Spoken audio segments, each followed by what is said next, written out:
Greetings everyone, my name is Etterville and welcome back to my Let's Play of Mega Man 3D. In this part, I'll go after the infestation at the east part of the base. But before that, let's collect all the upgrades that I missed earlier, either due to my negligence or the fact that I didn't have the correct upgrades or special items. Here this upgrade I missed in the first screen of the game, mainly because if you start at this position you can't see it unless you rotate it right. So let's collect this tank.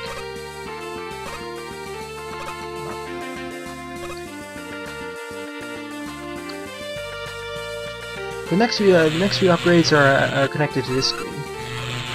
At the top of this tower is an L tank. I could have taken this earlier, but I wanted to save it up for getting all the other items as well. Though to a glitch, it's results in weird things happening. Alright, to the east side, to that side of the room, there's a life upgrade. But as you saw from the map, it seems to be completely isolated from everything else. So once you collect the life upgrade, make sure to teleport out of the room. Do not walk out. It'll break the game. Alright, here we're at Metal Man stage again. I'm going to be collecting the sea tank. Just use the flowing platforms to get up here.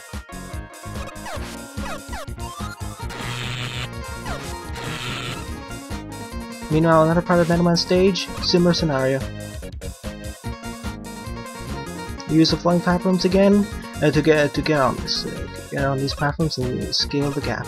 Of course, from further testing, you can actually just scale jump onto the first platform by using the speed boots. Well, not speed boots, I mean quick boost. Use the flowing platforms again to collect the energy upgrade. Alright, back at the Quick Man stage. Remember the force beams? I have to skip one of the upgrades. Here's the weapon energy upgrade. Now that I have the armor equipped, these force beams only cause 1 damage per tick, which makes them much more manageable. Anyways, now that we collected all the upgrades, it's time to go to the east side of the base and destroy the infestation. Now, as Dr. Light is telling us, those blast doors will only open once all the Rogue Masters have been destroyed and the infestation at the south side of the base has been destroyed. Alright then, it's time to finish this off. Time to go to the final area of the game.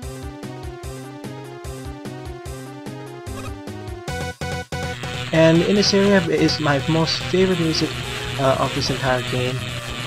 This remix of Snake Man's theme from Mega Man 3 is pretty rad, actually. I do like the atmosphere it provides, how triumphant it is, and it makes you feel, oh, this is the end. After this, I'll be able to finish up everything. It's a very courageous and upbeat attitude.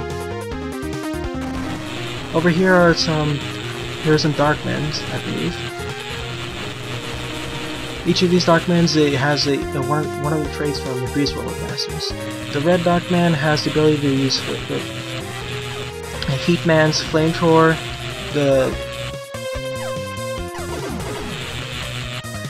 The silver one has the ability to create those bubble shields, and the purple one, I believe, shoots at you. Anyways, over here is an electric room, avoided by just jumping on the top, though these hoppers are very annoying to hit, which is why I'm just spamming the Gemini laser. And once again, I got stuck and ran against the door, so now I have to redefeat all these Darkmen. My apologies. The blue ones don't actually. Instead of that, the blue or purple Darkmen actually fire beams at us. Well, Gemini lasers, basically. Also, stay away from when they explode; they can harm you. Alright, back to this room. I suggest that, not shown here, is to get on the middle platform and just snipe all of them. Preferably with the Gemini laser, or if they get too close, with the flamethrower. I also suggest you use the radial flash if you find yourself behind and surrounded by all sides.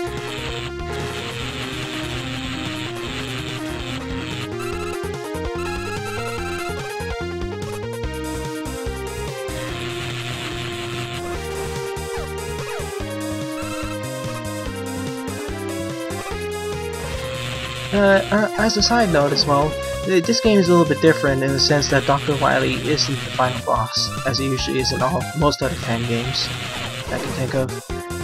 I forgot to mention it earlier, my apologies again for all the things I forgot to mention, but basically this game seems to be the second in a trilogy by lierinwait, the first game being Mega Man and Mega City, and this being the second Mega Man 3D. And there's a third one, Mega Man 3D 2, but basically, to avoid spoilers, just to say something happens to Dr. Wily at the end of the first game, so he's not the main antagonist here. In this room, you have to destroy all these enemies and the enemy spawners with all these tellies. And not tellies, but you get my point. I suggest you use the radio flash, especially when they mob you. Feed all these flies, and then do the next one.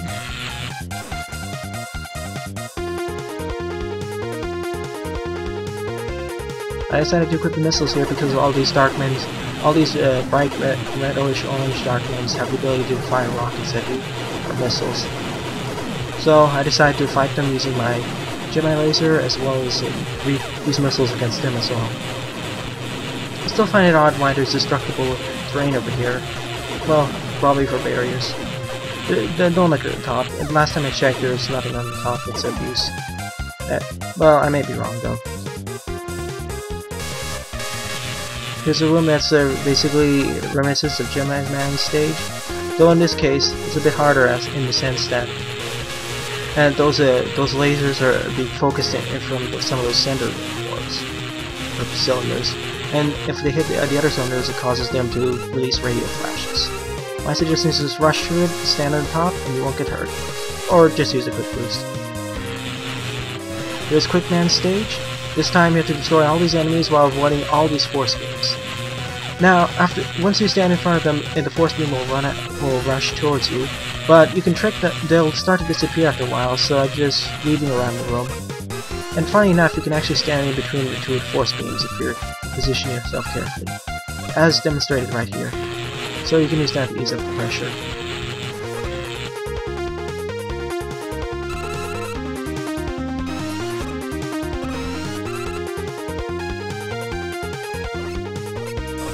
Alright, here's the room. Now we have to destroy all these growths, as Dr. Light says. Do not walk into the reactor core. This is an instant death trap. Yeah, and these green growths will fire pellets at you.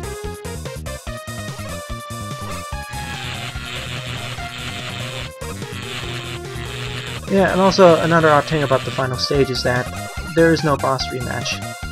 Everything is basically either remixed, well, remix of what stages you already fought, or it's kind of inherited from another part of the stage.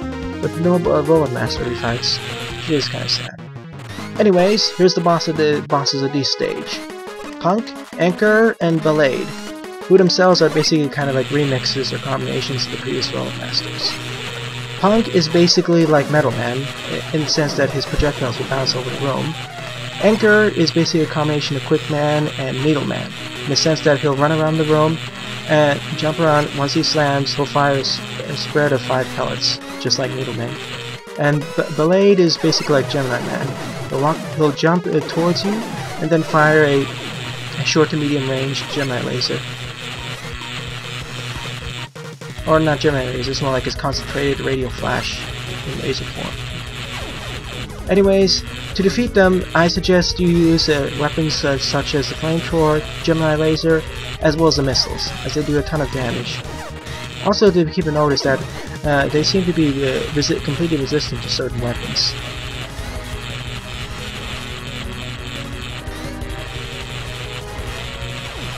Yeah, in this game, I believe it doesn't have weakness orders, but it seems to have some bosses or enemies having complete resistances, as we'll see very shortly in the next room.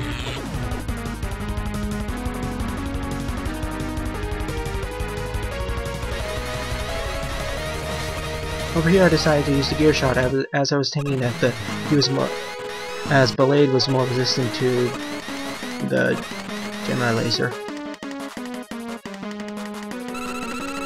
I decided to refill my life energy here as I didn't want to risk refighting the entire set of 3 bosses. After all, now I believe I have at least 10 or 12 life tanks, so might as well spam them right now, as we're reaching the end game. Alright now, Punk, Anchor, and Ballad are now dead. As Dr. Light's telling us, time to move on to the west side of the base and clear the infestation. And time for a cameo and sudden crossover from another game. As Dr. Light's telling us, and suddenly, Metroids. When I was first playing this, I was thinking that it would be some sort of weird creation Dr. Light created. Nope, Metroids. Metroids of three kinds.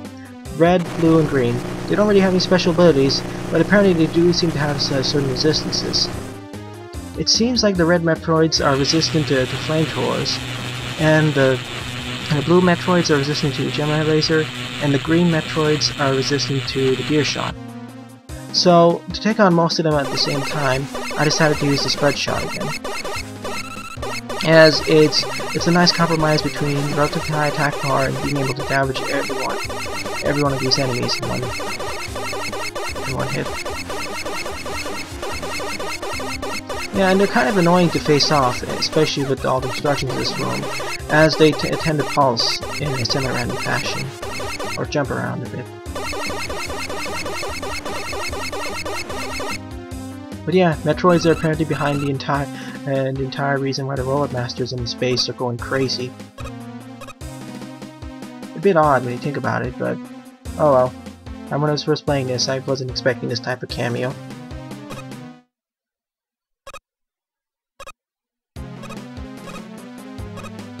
This is where things get a bit annoying because I can't exactly see where I'm jumping. Anyways, beyond this door is the final boss. Well, it's time to save the base and save Mega City from being annihilated by the missiles. Let's do this. And there's the final boss, which is a giant, I don't know what to call it, I consider it a giant Metroid. Before attacking this boss, I decided to clear out the room so I wouldn't take too much hits. But now in retrospect, because he respawns Metroids after a while, I don't think it really worked out too well. Anyways, when he's up there, he has 3 sets of attacks. As you may have noticed, he has a red, blue, and green orb. Once he rams one of those orbs in the ground, it'll produce 1 of 3 attacks. When the red orb hits the ground, it'll release a ring of fire around him, a ring of fire pellets. As such, if he drops the green pellet below, he'll release a small set of tornadoes. And if he releases a blue orb down, it'll create a radio flash. Destroy all of them, and then he'll come down and fire lightning at them. And I believe that whatever his coloration is indicates his weakness or strength, but I can't really determine. In that case, for the green one, I believe he's more resistant to metal gears, but he still takes damage from it. After a while of hitting him like that, he'll come back up, regenerate all his 3 orbs, and then he'll need to redestroy them. I decided to use the Gemini laser as it hits them multiple times. Though once he comes down, I decided to use the missiles as they do the most damage per second, as well as being not falling under any of the resistances.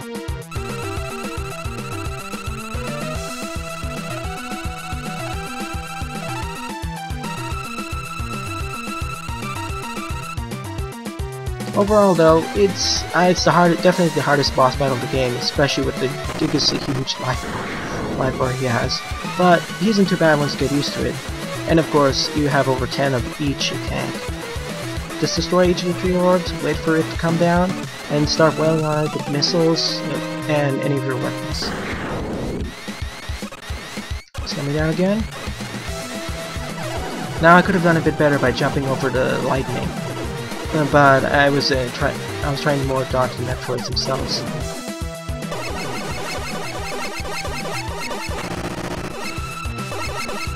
Here I decided I wanted to clear out some of the Metroids as well as hitting these targets, as we're getting quite swarmy.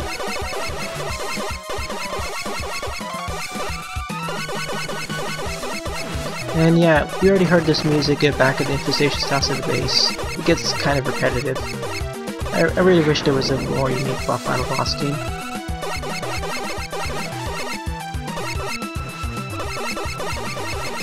Alright, I believe this is the final wave of this.